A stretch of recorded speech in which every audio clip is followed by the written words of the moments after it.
Hey guys, it's Thorn, and I just messed up photo booth, so I'm not really sure where to look anymore. I'm actually technologically illiterate, despite whatever my internet presence would lead you to believe, just so you know. Which is why I never edit my videos. It's not actually out of principle, it's because I'm incompetent. Anyway, I wasn't I generally don't do a ton of tag videos, but I thought this one was really cool, so I was gonna do it. This is from They Said Rock and Roll, and this is 3 things that you don't use in your own witch or pagan practice. Things that people typically associate with witchcraft or magical practice of some sort. Things that people often assume that they need, but that you don't use personally for whatever reason, or can't use, or whatever. And she talked about her aversion to particular kinds of stones, and I've watched a few other people who've done this tag, and it's really cool. And it's funny. We always talk about what we do. We very infrequently talk about what we don't do, and sometimes that's more interesting. So I was trying to think about 3 things that I don't use, and I could actually only come up with 2, but I came up with them right away. So the first thing that I do not use in my personal practice of witchcraft are crystals. I don't use crystals. I don't use stones or magic rocks of any kind.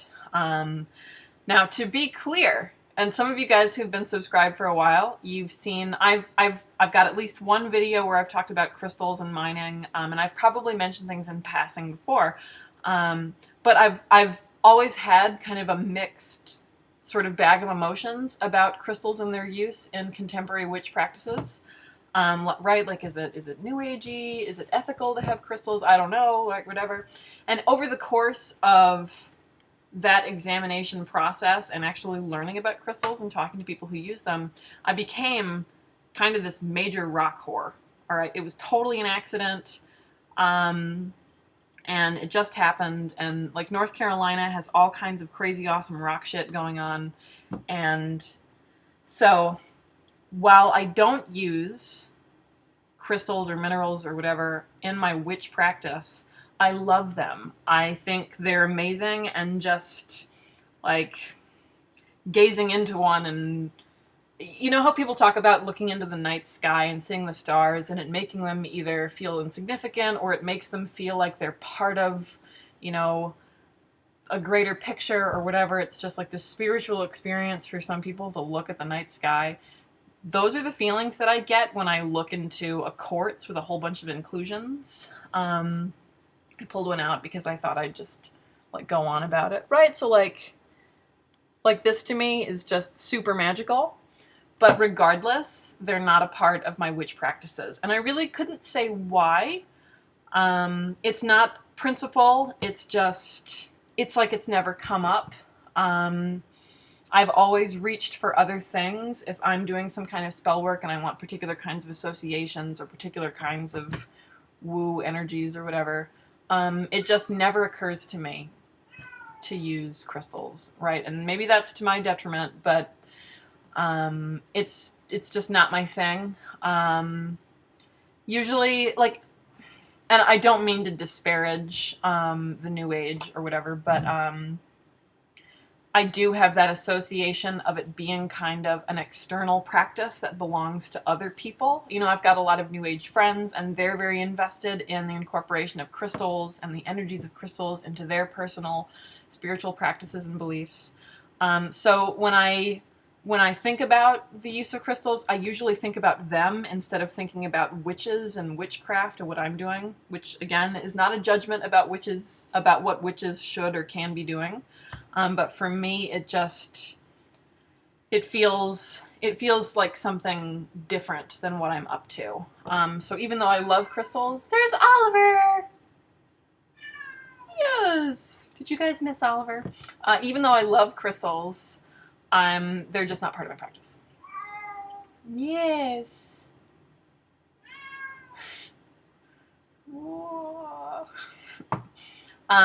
The second thing that I don't use, look how cute he is.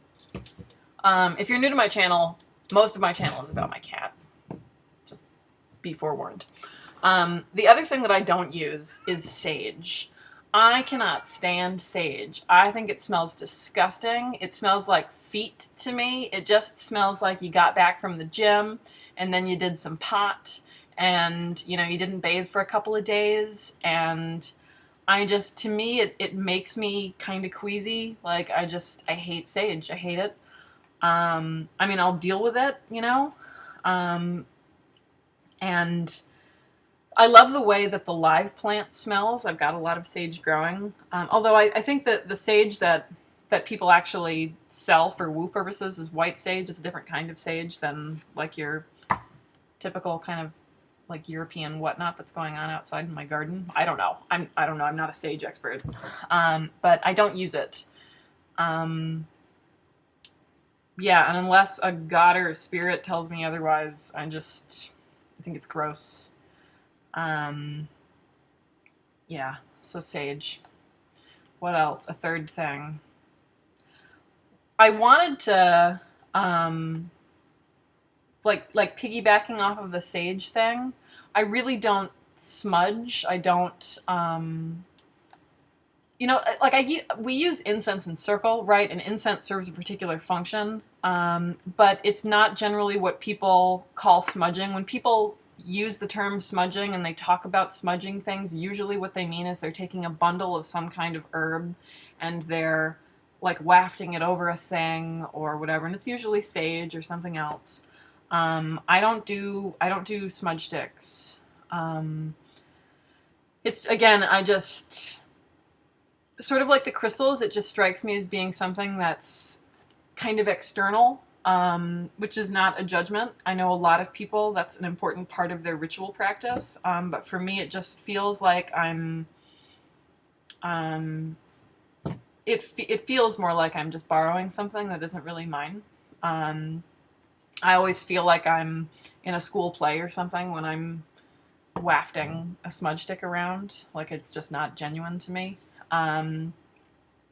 So I don't do that either.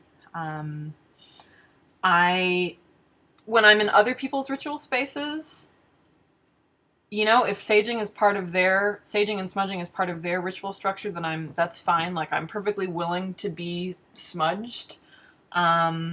If given the choice, I won't choose to be smudged. See, I feel weird even saying it. But I mean, I'm okay if somebody else is insistent about it for their ritual and I'm a guest. That's fine.